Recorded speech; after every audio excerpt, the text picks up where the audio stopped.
I had my first ayahuasca ceremony yesterday, and I wanted to share my experience with you.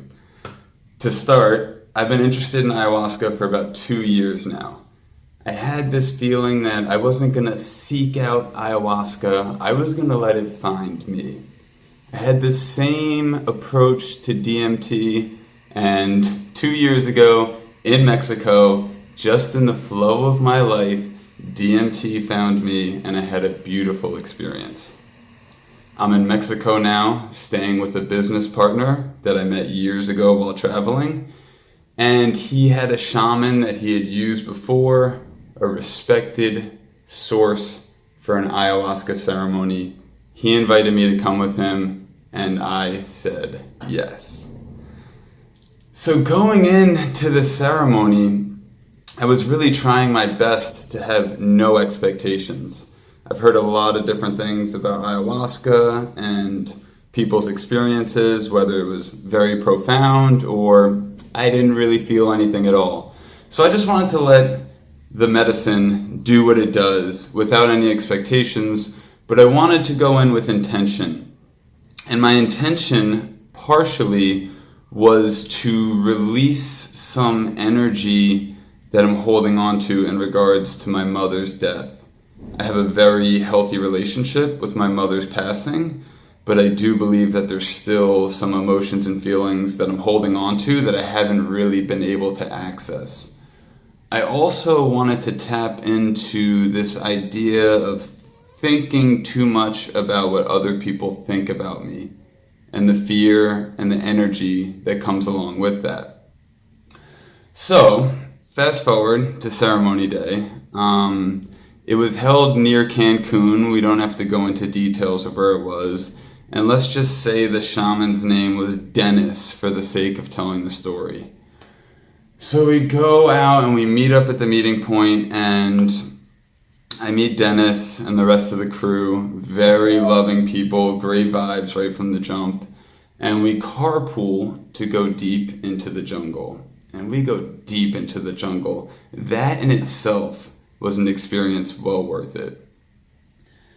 So, long story, trying to be not so long, we end up sitting down in the jungle. Dennis explains the whole thing, the ceremony and what we might feel, some questions we may have, etc., etc., etc. He does a great job of setting the proper energy within this space for what we're about to do. So we start going around in the circle, taking our turns with the ayahuasca. And I go up there, very calm and peaceful. I set my intention with ayahuasca, I sip it, I go sit down, and I sort of just sit there and try to meditate. So within about 10 minutes, people around me are starting to purge. They're starting to throw up. And this is very common. This is part of the experience. It's something I was actually really looking forward to. And now it's 20, 25 minutes. I feel the medicine in me. I feel a little bit of an upset stomach, but I'm not purging. And I'm trying to allow the medicine to get me to a point of purging, but I'm just not getting there. And everyone around me is purging. So now I start thinking, shit, am I blocked up? Am I not as open as I maybe thought I was? And that got the brain going for a little bit, which I found in my experience is the exact opposite of how to let ayahuasca do its thing. So that's what was really interesting about this experience to me, was that you, at least from my experience, you really have to flow with the medicine. It's not like you just take it and you're like, all right, wait for it to hit me. No, I mean, maybe for some people it worked like that, but for me it really took this practice of not thinking, meditating, and letting the medicine flow through you. And practicing that in itself was a great experience for me. So I'm not purging, I'm not really tripping. I can feel that it's in me. So I know it's there, I know it's trying to work, but I don't really feel much for an hour, 2 hours. So Dennis opens up for round 2 of ayahuasca, and I say, yeah, I want another round. I go up there, super peaceful, super serious, right? Set my intention, take the shot of ayahuasca, go sit down, and it's just more of the same. So now we're 3 or 4 hours into the ceremony. I can feel the medicine in me, but I don't feel like it's doing what I expected it to do. And I tried so hard to go into the ceremony without expectations. And this is one of the key takeaways I took from this experience, and I've been feeling it more and more and more in my life lately, but that is to kill expectations as much as you can. It's not simple to do. So I'm sitting there and I'm thinking, all right, I guess it's not working for me. It's not my day. And that's okay. Just sitting here in the jungle peacefully with these beautiful people trying to meditate is a great experience in itself.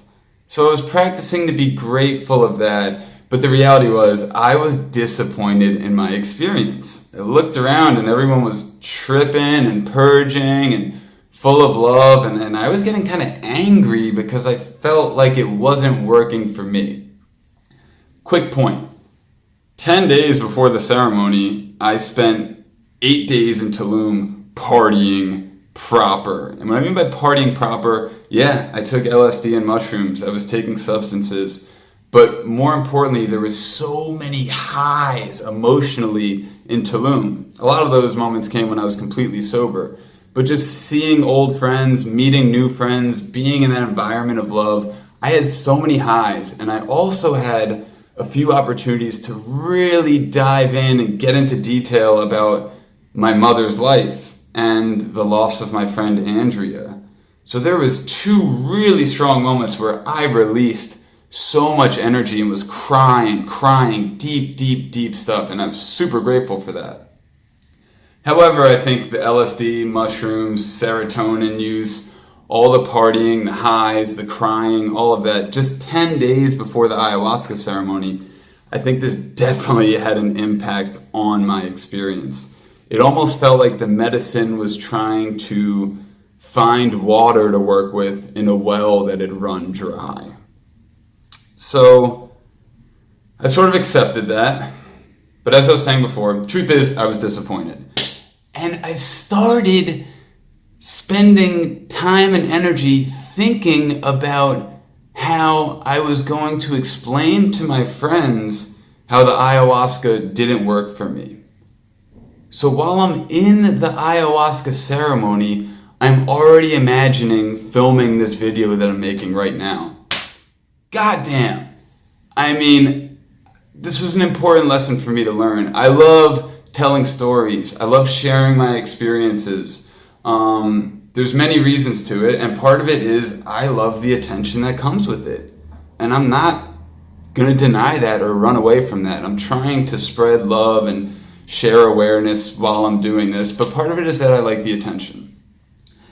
And as I'm sitting there against this tree, thinking about how I'm going to tell my dad that, the ayahuasca just didn't really work, I thought to myself, dude, you're already telling the story instead of actually being present and being there. It's just very obvious to me during my ceremony experience, but it's something that I'm clearly doing in other aspects of my life as well. So this is a key lesson to learn. Super grateful for that. So I'm starting to chill. Dennis is a beautiful musician. He's playing the guitar, singing songs, Hare Krishna chanting. I mean, this is such a beautiful thing. We should be doing this without ayahuasca. We should be getting together, creating a space for this kind of healing environment. There's so much love. But obviously, people take ayahuasca or any kind of substance, and all of a sudden they feel okay to be themselves and to throw up and cry in front of each other. I'd like to live in a world and create a space where we can do that without substances. But this was a great experience for me to gain some perspective on what's possible. So I'm chilling, kind of just enjoying the jungle a little bit, and I start practicing just not being so damn serious. I went into this ayahuasca a little bit nervous, not so much, but I went in very kind of like my fake meditator, man, that I'm not. You know, I'm working towards meditating more, but I'm just not there right now, and I was kind of pretending to be. So Dennis opened the door for a third ayahuasca sip, and I said, you know what? Fuck it. I'm going in there and just flowing and taking this one and being myself. Fuck all this serious, over the top, trying hard to meditate shit. Let's just enjoy it. At this point, I got nothing to lose. My expectations had really lowered by that point. It's probably 4 hours into the ceremony. So I take the third dose of ayahuasca. Many others did as well. And I go back to my tree, and I instantly feel it in my stomach. And I kind of lay down. Dennis is playing beautiful songs, singing with his amazing voice. Such great vibes, this guy. And I lay down to sleep, not sleep, but like doze off and just fade away. And as it, whoa, I finally was able to ride the ayahuasca wave.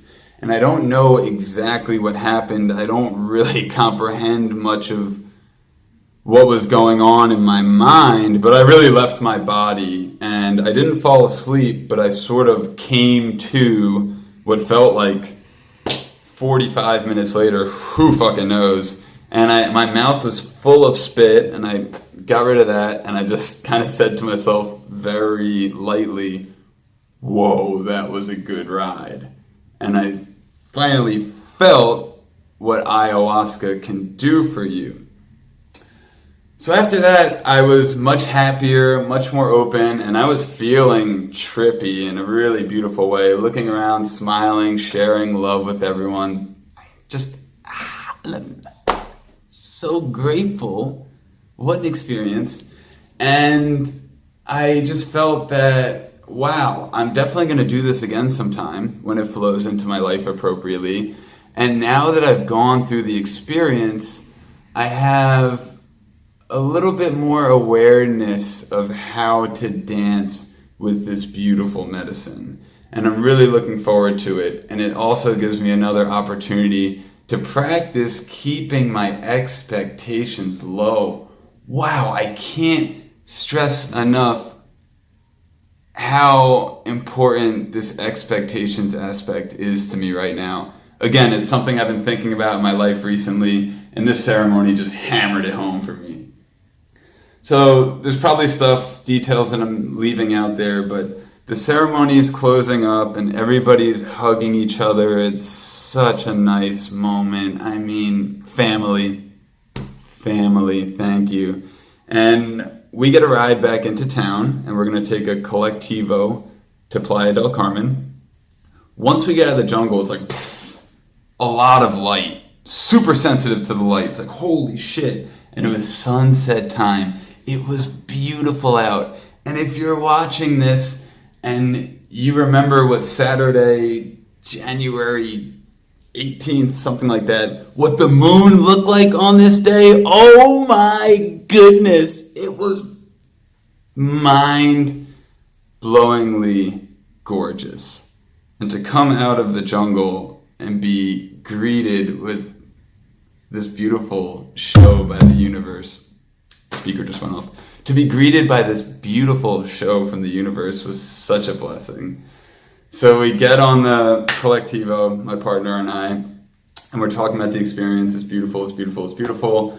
Now it's nighttime, the lights are on. We got off the Colectivo, and my partner says he's done this 9 times before.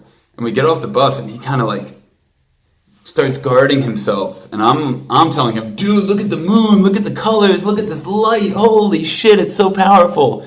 And he said that he was trying to preserve the feeling and keep his system safe from all the light and sound pollution so that he could get back to our apartment as soon as possible, sit in a dark room, and really continue to go through this process. And I said, wow. I'm like the little excited kid that saw light for the first time, and I'm like, give it to me. But his perspective was very useful for me. So we get back to our apartment, and I think to myself, I want to lay down and listen to some music. So I was looking for a set to listen to, and I lay down and I end up putting on the Britta Unders Burning Man set on SoundCloud. And I put it on, and boy did I pick the wrong set to chill to, because it started and my energy just boom! I go out into the main living room in the pitch black, have my wireless headphones in, and I am dancing by myself for 45 minutes. It was such a beautiful thing. Wasn't my plan, wasn't my intention, but it was so nice. I drank a bunch of water, turned that set off because it was too amazing, and I put on a Max Cooper set. If you're not familiar, that guy's not from Earth. And listening to his sounds while calming down off the ayahuasca, laying in this bed right here,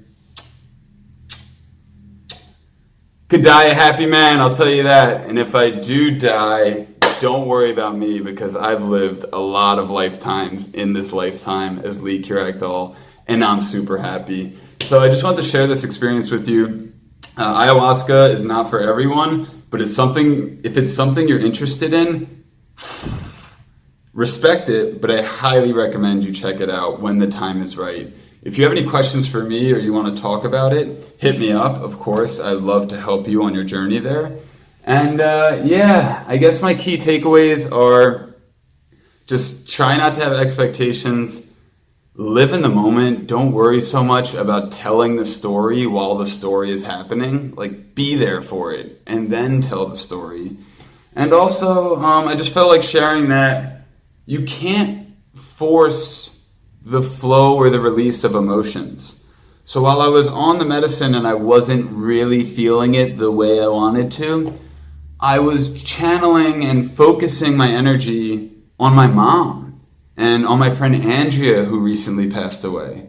And these are things that when I'm dead sober, if I focus on them enough and I'm really there, I will release, I will cry, I can heal by myself. And here I was with this master healing medicine, focusing all my energy on mom and life and death, trying to go deep, and it just wasn't there. And you know what? That's okay. Let it flow, people. I love you so much. Mwah, mwah. Whoa, 2 days later, and the processing is in process. Whoa. I am in tune with my energy on another level, becoming very conscious of energy conservation. What am I putting into my body? What am I eating? What am I reading on my cell phone? All of this stuff is entering my system and affecting it. And I've always known this, but now there's some clarity there. Holy shit. I had a beautiful Tantra teacher explain to me the power of sexual energy and how if you're just masturbating all the time mindlessly, you're throwing away your energy. And boy, did she plant a seed that is making a lot of sense right now. This is amazing. Just wanted to share this. Other thing I wanted to state that I forgot to mention in the previous video is that for me, it's very important to take the guidance from these medicines that may take you to a higher frequency, but not relying on these medicines and substances to get you to that higher frequency. Use the guidance, take the steps in your own life, and make progress. It provides direction. The rest is on you to do the work. Oh, baby, if you want more information about this, hit me up. I would love to share what I'm feeling right now. To be continued. Mwah, mwah.